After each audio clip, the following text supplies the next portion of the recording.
এই যে রাস্তাটা দেখতে পাচ্ছেন, এটা হচ্ছে কালিকাপ্রসাদ ইউনিয়নের আদর্শপাড়া গ্রামের রাস্তা।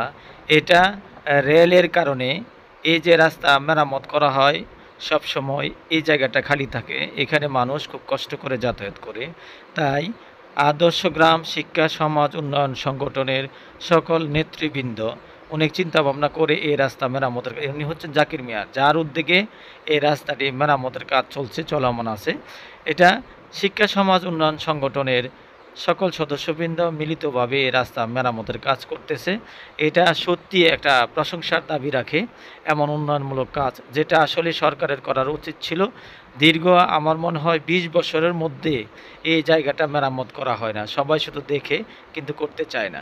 তাই এখন এই যে শিক্ষা সমাজ উন্নয়ন সংগঠনের পক্ষ থেকে এই রাস্তাটা মেরামতের কাজ হাত দিয়েছে। এরা নিজস্ব সকল সদস্যবৃন্দ চাঁদা সংগ্রহের মাধ্যমে এই রাস্তাটা মেরামত করছে।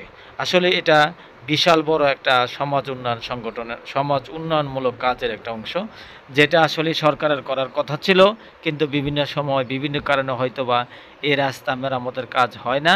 আসলে জানা নাই কী কারণে এই অংশটা মেরামত হয় না, বা কেউ বলতে পারে না, বা আমি নিজেও বলতে পারতেছি না।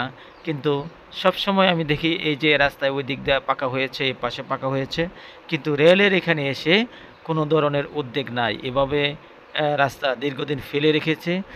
এখান দিয়ে বর্তমান সময়ে মানিকদি রাস্তা হইতে সাধকপুর রসুলপুরের লোকসহ এদিক দিয়ে একদম কুলিয়ারচরের দিকে যাত্রা করে, পাশাপাশি ভৈরবের দিকে যায়, কেউ ময়মনসিংহের দিকে যায়। অথচ এই রাস্তাটা খুবই গুরুত্বপূর্ণ একটা পয়েন্টের রাস্তা। এই পয়েন্টে সবসময় মানুষ কষ্ট করতেছে। যারা এই উদ্যোগ নিয়েছে তাদেরকে, যাদের পক্ষ থেকে এই মহৎ একটা কাজের উদ্যোগ নেওয়া হয়েছে এবং কাজটা সুষ্ঠুভাবে সমাধানের জন্য সার্বিক চেষ্টা করতেছে, তাদেরকে জানায় অচেনা ব্লগার ইউটিউব চ্যানেলের পক্ষ থেকে অনেক শুভেচ্ছা, অনেক অভিনন্দন।